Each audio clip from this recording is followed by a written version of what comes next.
Welcome to another edition of Wildcat Country. Eric Cohen and Shane Dale, and we have some exciting news finally. Arizona is in a bowl game. I mean, this is not like breaking news. We all knew this. We're recording this, 4 or 5 days after this. We knew this was going to happen, this Oklahoma matchup. Still, it's pretty darn exciting, Shane. We're talking about a bowl game in December, man. That is fun. Well, and it is the most high-profile non-New Year's Six bowl game that there is, if you just look at the rankings. And before the season started, you and I both agreed we'd take the lowest of the low bowls just to get back into a bowl game. You know, the Jimmy Kimmel LA Bowl, whatever it's called now, the Gronk Bowl. But to get this bowl, I know we maybe an overtime play away in one of two games from going to a New Year's Six game. But very exciting. I know the Sooners don't feel that way. It's been 34 years since we played them, and won a game on a last-second field goal in 1989. They beat us the year before that, and that was the only two times we played Oklahoma. So it should be fun, hopefully. And we'll talk about this a little more. Hopefully, Oklahoma will have most of its starters available. I look at it from that perspective because I'd like to beat a good Oklahoma team, and certainly not even worse, lose to a skeleton crew Oklahoma team. But it's exciting. I'm glad we have it to talk about. And to me, it's all gravy at this point. You know, they won their last 6 games, had some big wins over ranked teams, kept the Territorial Cup in convincing fashion. So whatever else happens is fantastic. You know, and you would think that'd be the headline for the show. But really, I guess you can argue that it's not, because Arizona is number 1 in college basketball. So we're going to talk about that a little bit later on in the program and keep it simpler this week. But before we get into anything else, let's talk about, let's get to our normal segment 1A, and that's Shane's standouts. You got anything for us this week? Well, you didn't have a lot to pick from this past week, other than, we got some football awards, but the Arizona football didn't play. On the men's basketball side, we had one game over Colgate, and it's kind of it was a close first half. The second half was a blowout, like we kind of expected. No one really in particular that was like a really big standout in that game. So, and I'll just be honest with you, it's been a tough week for both of us. So, no, I don't have anyone in particular for this week. I will shout out. We'll mention Noah Fafita, obviously, for winning Pac-12 Freshman of the Year. Offensive freshman of the year, we should say. And of course, Jordan Morgan for getting second team All-American. One thing I know we don't have on our schedule, but we could talk about real quick is, did Jedd Fisch deserve Pac-12 Coach of the Year? Kalen DeBoer won that. To me, 13-0, it's kind of hard to beat that, but certainly he's got to be in consideration for Pac-12 and National Coach of the Year. Yeah, I don't think you can argue with 13-0. I think any other year Jedd Fisch gets this award unanimously, but I just don't think. You know what? 9 out of 10 years he would have won it. Yeah, you just can't. This is one time you just can't argue. You got to go, hey, Kalen DeBoer, 13-0. I don't care if the team was expected to do whatever, whatnot, to go undefeated. If they went 12-1, you could make an argument. Yeah. But I think 13-0 is a different animal, beating Oregon twice. So I'm going to roll with DeBoer there. But Jedd is very deserving, no question about it. All right, let's get on to segment 1B, as I like to refer to it, which is Buy or Sell, presented by our friends at Ice Shaker. Go to iceshaker.com, use promo code Wildcat Country, capital W, capital C, and get $5 off, or go to fanatics.com. Now, if you buy on iceshaker.com, as you should, they have a post-purchase survey.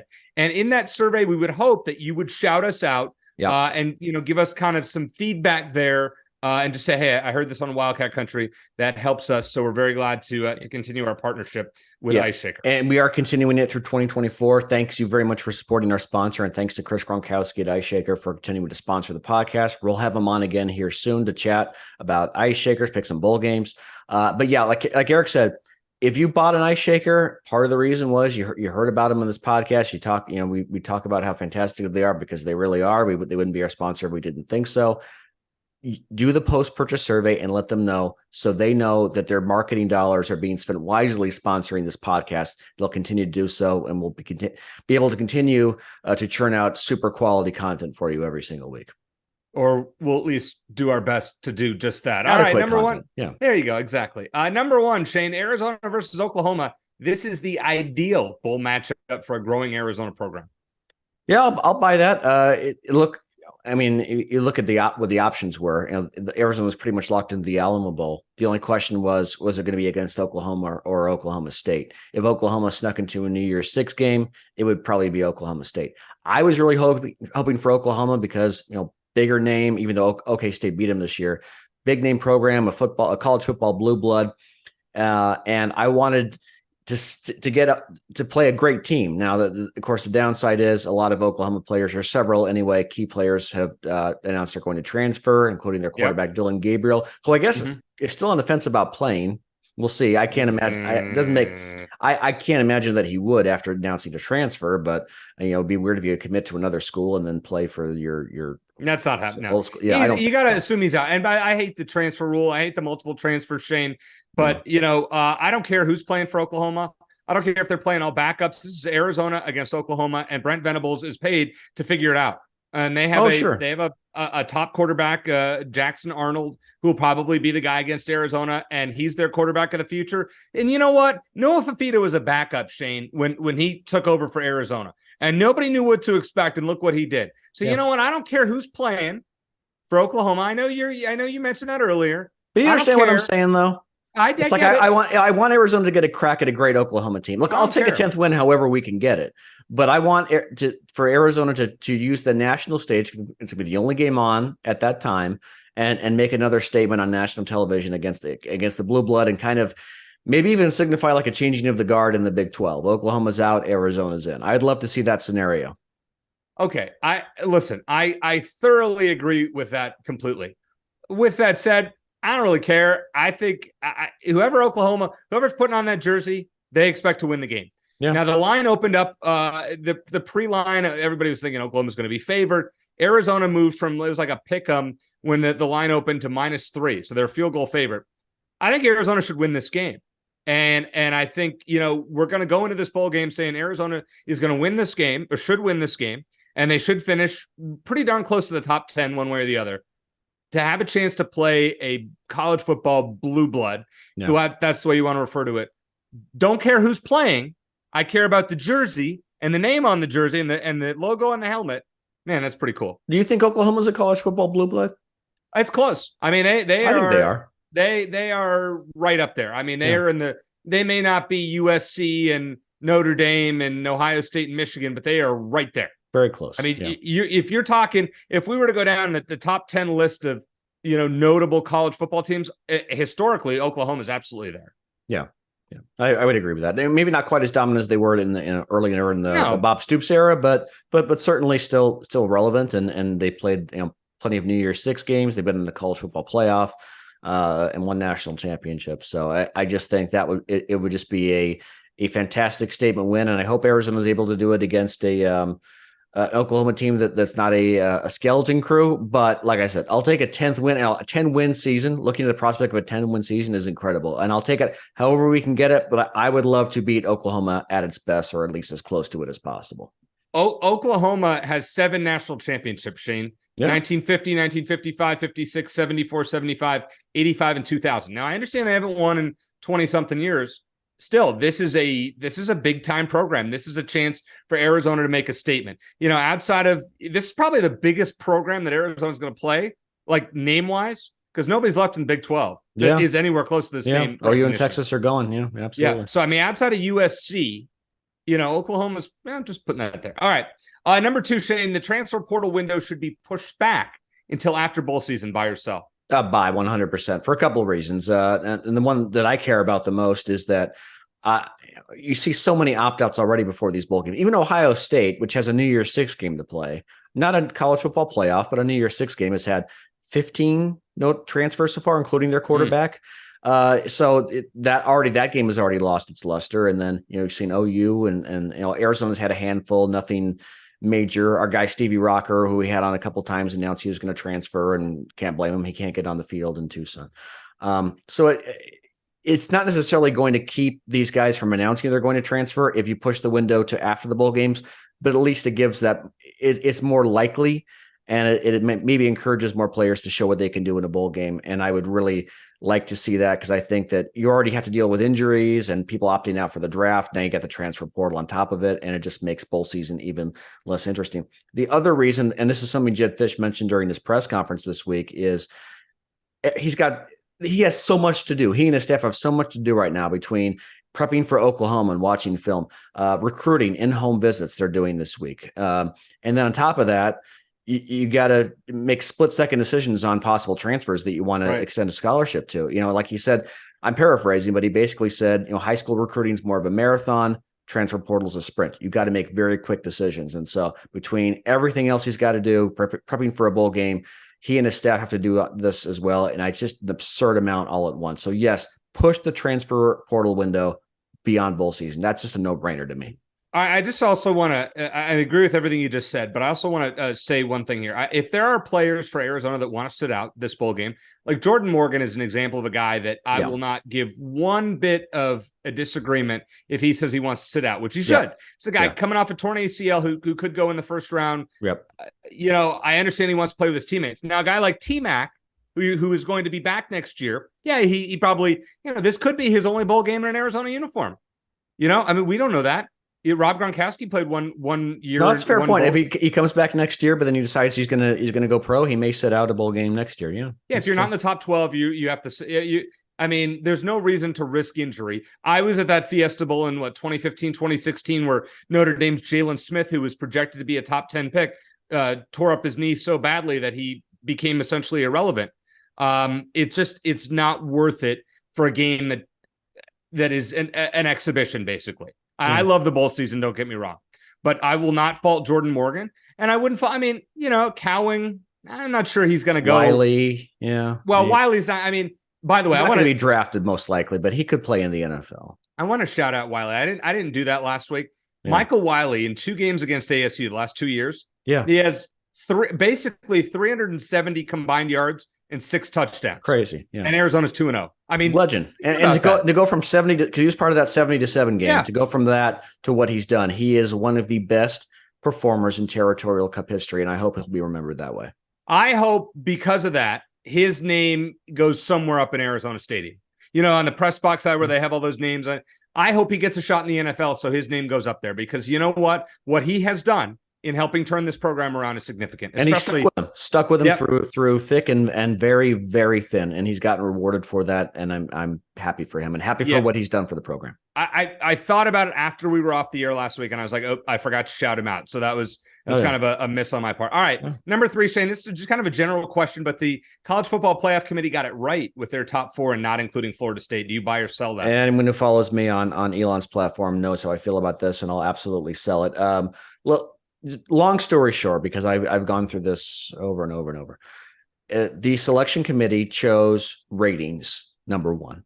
They chose ratings because the subjectivity of people who say, well, these are the best teams versus the most deserving. We play a regular season for a reason.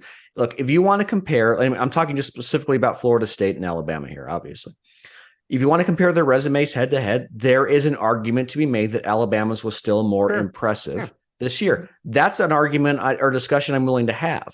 But the idea that, well, Florida State shouldn't be invited because their quarterback got hurt is absurd. Why do you play all these games? And Florida State did what they had to do the last 2 games without him.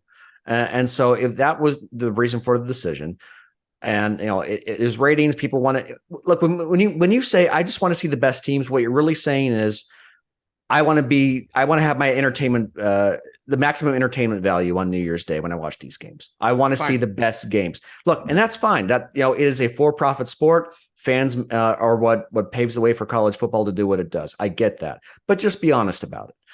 This was not about merit. If it was about merit, Florida State probably should have snuck in ahead of Alabama. It would have been a tough decision. That's what it should have been.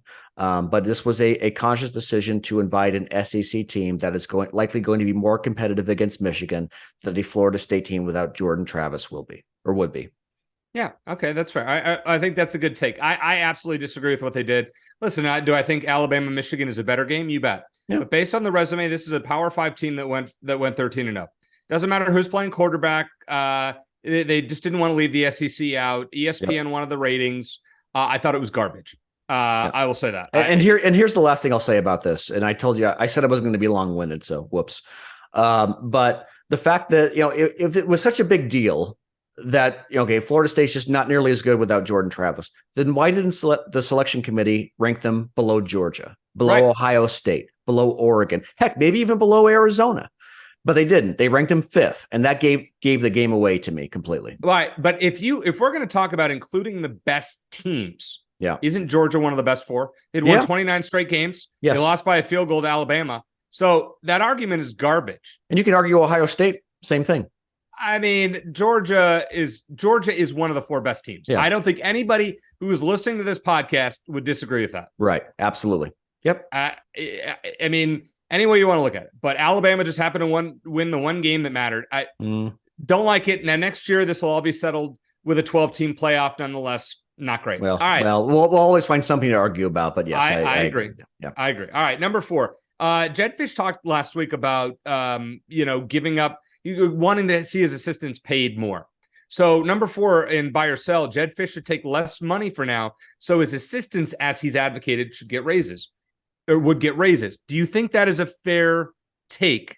Would you buy or sell that he should accept less to stay? Just to be clear, you're talking about a contract extension where he would make more money, but maybe not as much. Correct. Okay. Then yeah, I would buy that. And I think that's something he'd be willing to do, provided that his contract includes incentives like the previous couple have, where, if you win so many games or you're named coach of the year, whatever, then you get bonuses. So you have those incentives, and I'm sure he thinks he can do that. So sure, I think he understands the importance of keeping this staff together, and it's very, very difficult to do. I mean, look, if one of their position coaches gets offered a head coaching or coordinator job somewhere else, they're going to go. There's only so much you can do, but you want to prevent lateral moves. A move to a so-called bigger program, and that's what if you increase that budget. And Jed Fish is going back to his first contract at Arizona.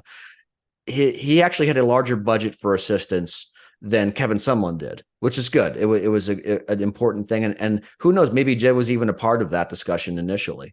So yeah, I think I want to say he should. I'm not going to tell him what he should do as far as his salary, but I think that he would be willing to do that if it meant retaining more of his staff. Because look, if he does that, he's more likely to win more games and make more money down the road. So here's my thing about if I'm looking at this, if I'm Jed, you can get $5 million, let's say from Arizona, but your assistants don't get that much more. Or do you take 4.5 and that other $500K goes into the assistant pool? Yeah. Now you have to think that Jed Fish probably in his head knows, hey, I'm going to be getting, assuming things go well here, I'm going to be taking another job in the next few years. I agree exactly with what you said, Shane. You gotta kind of bet on the staff as a whole to get you where you want to go for your next gig. Yep. Because I mean, this is not a destination job for Jed.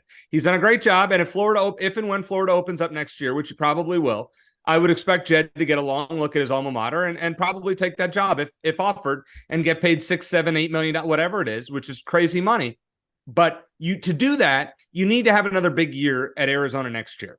Like you gotta win 8-9 games next year in the Big 12. Yeah, and it's a tricky thing too, because a lot of times if coaches don't strike while the iron is hot, so to speak, then they kind of lose their luster.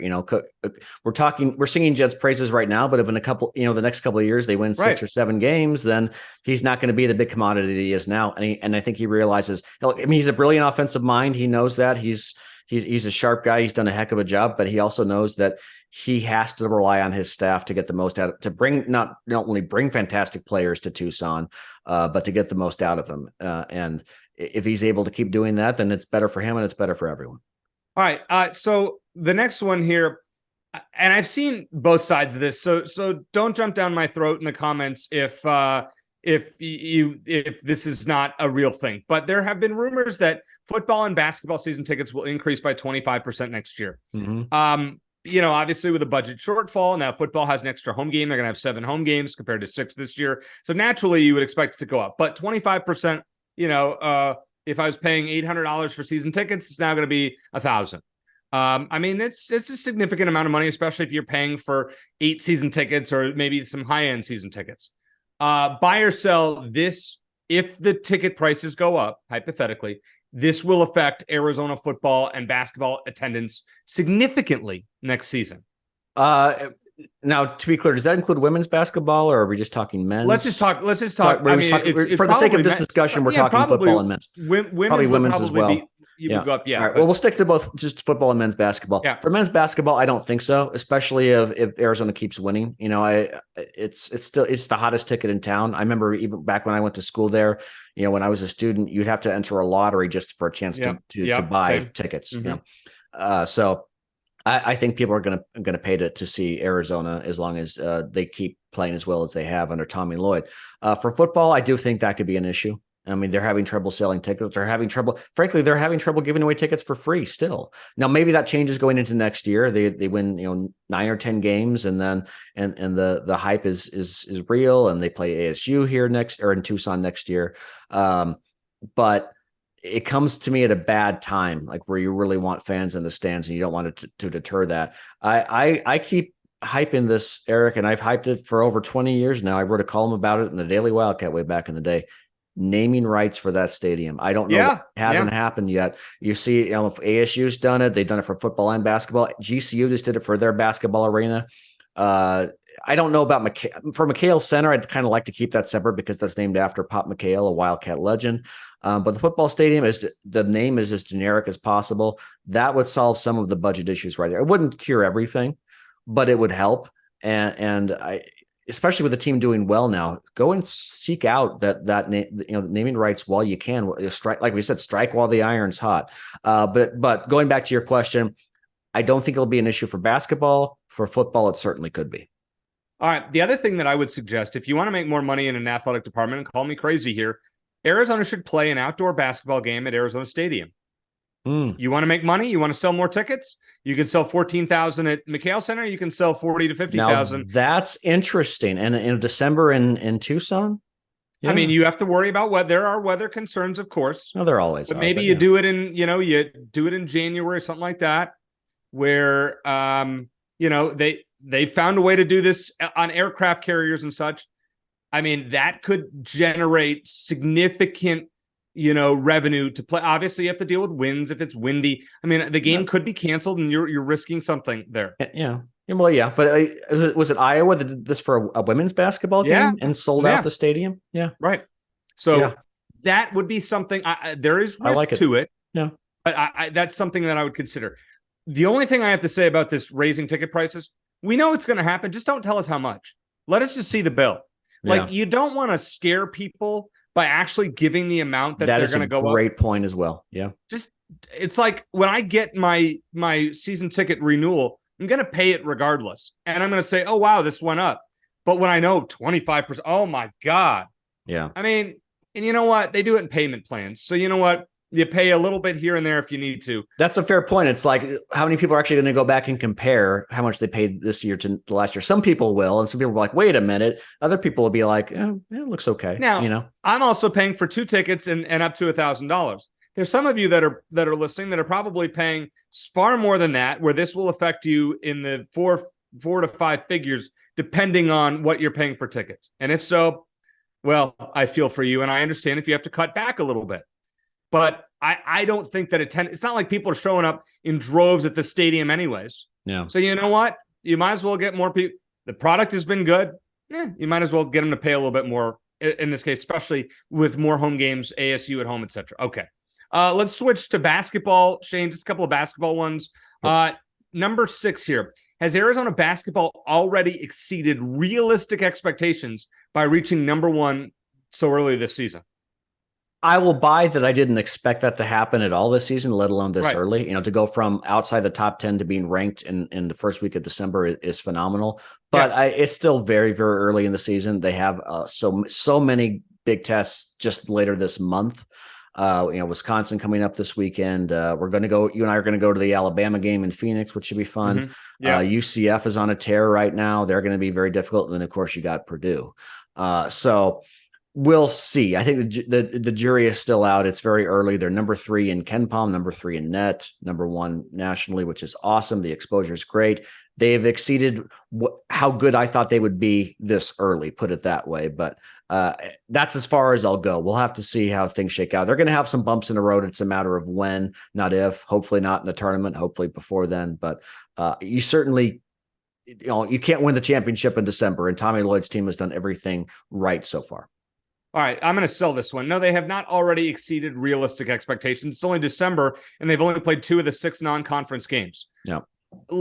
I know I got a little ahead of myself in writing this question. Sure. Did I expect Arizona to be number 1 at any point during the regular season? I agree with you. No, I did not. With that said, yeah, it's pretty cool. I mean, Arizona should beat Wisconsin. We'll make our picks coming up here. They should beat Wisconsin. And from there, yeah, I mean, you're going into Purdue, a team that just lost on the road last week at Northwestern. I would think you're probably number 1 in the country as a sitting duck. Listen, I'm proud of what they've done. This team looks legit. I want to apologize to Tommy Lloyd for last April, May. I'm freaking out. Oh my God, what kind of team is Arizona going to have? They're number 1 before the calendar turns 2024. That is unbelievable. Yeah. That is something that none of us would have predicted. I mean, some of you would have. Shane and I would not have. We're more realistic, you would think, and we also wouldn't have predicted 9-3, and some of you guys did too. Well, and 3 years ago, when Arizona self-imposed a tournament ban, Sean Miller was on his way out. We know Tommy Lloyd was a good coach. We didn't know what we were getting. He was never a head coach before. So fast forward, not only is the team number 1, but we don't have to worry about sanctions. That finally that cloud has been lifted, and so we are free to enjoy Arizona basketball again without worrying about that. We just it'll be butt clenching season soon enough in March, but at least we have that going for us, and it's fun. Enjoy it while it lasts. You put out a tweet the other day that I thought was really it was really good. One of the best I've seen just on the platform in a while, just related to Arizona. And you said Arizona is number 1 in men's basketball, number 14 in football. Enjoy moments like these. Don't take them for granted. Yeah. I think that is the best way to sum up what we are watching right now.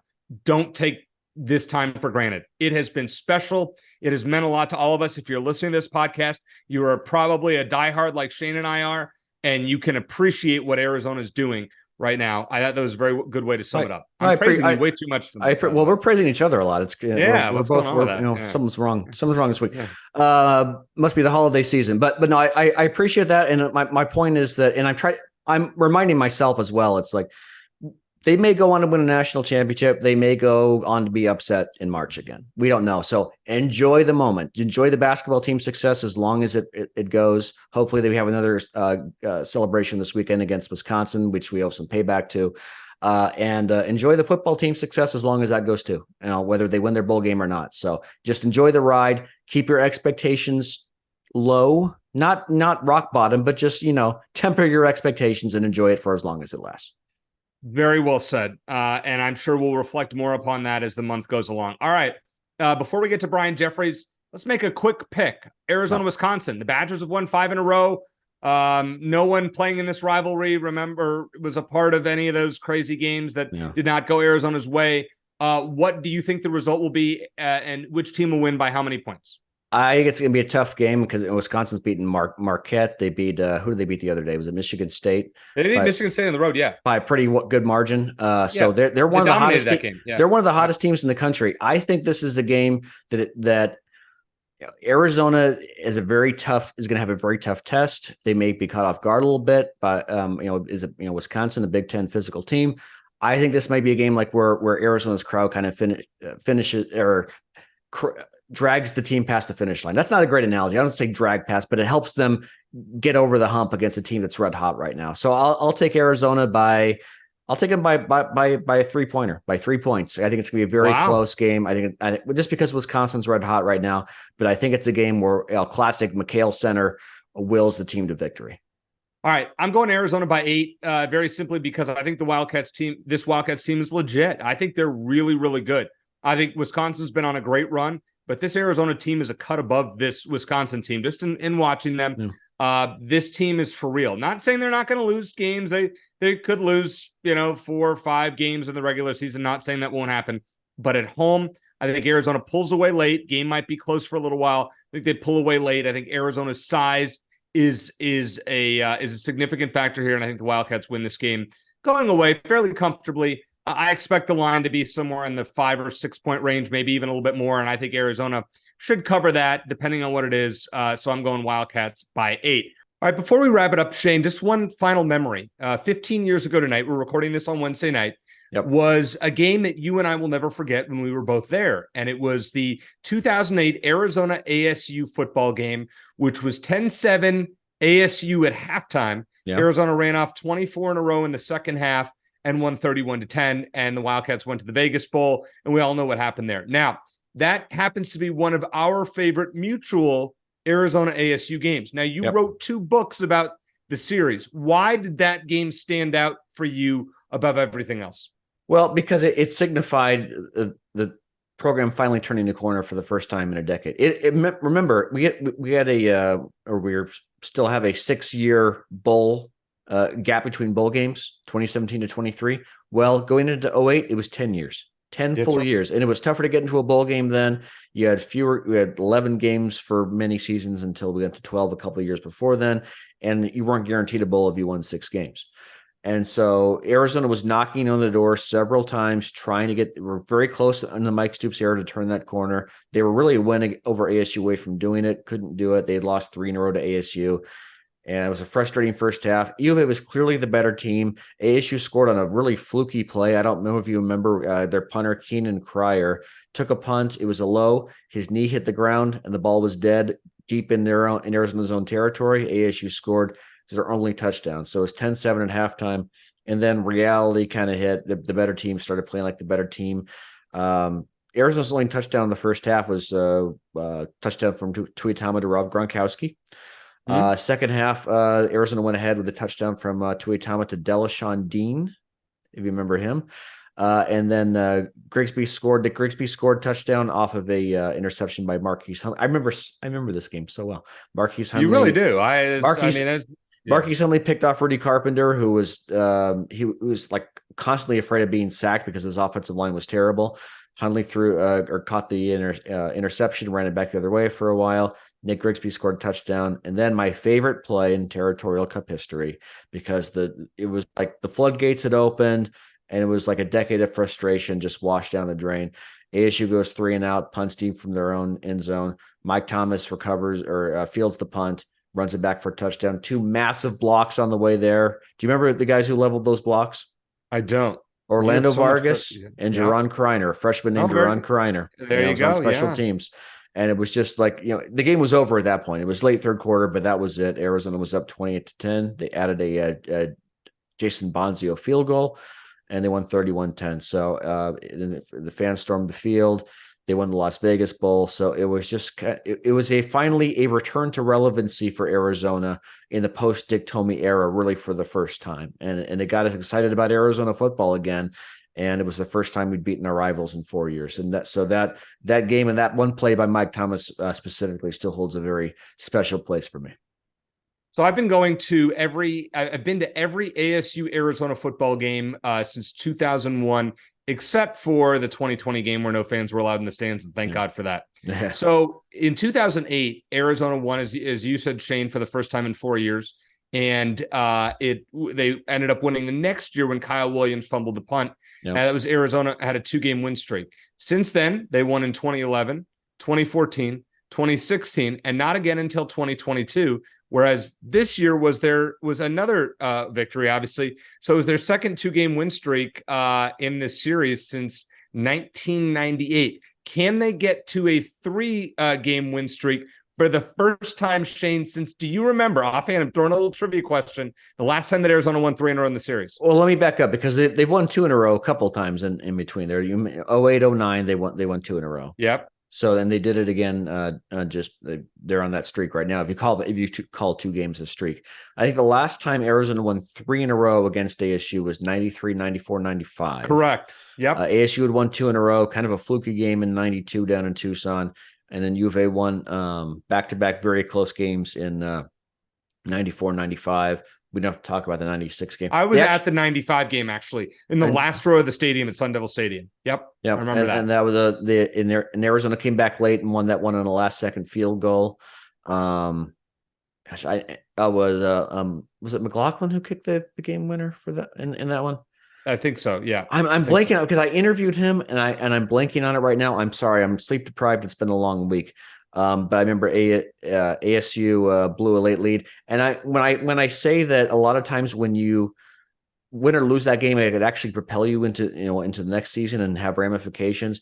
ASU used that as motivation and stayed together, and all those guys came back and hung out in the offseason and worked harder, and that's what helped get them to the Rose Bowl the next year. So I know UVA fans don't want to hear that. I'm just saying that there are ramifications. The ripple effect from one Territorial Cup can go into another season and several seasons, and so that's what makes this whole rivalry such a rich tapestry. And again, the 2008 season is finally when Arizona returned to relevancy, and hopefully they'll stay there a little bit longer this time. Little history lesson from the author of a couple of books on the series. A simple show this week, but hey, that's what we like to do. For Shane Dale, I'm Eric Cohen. Thanks for listening, and as always, bear down.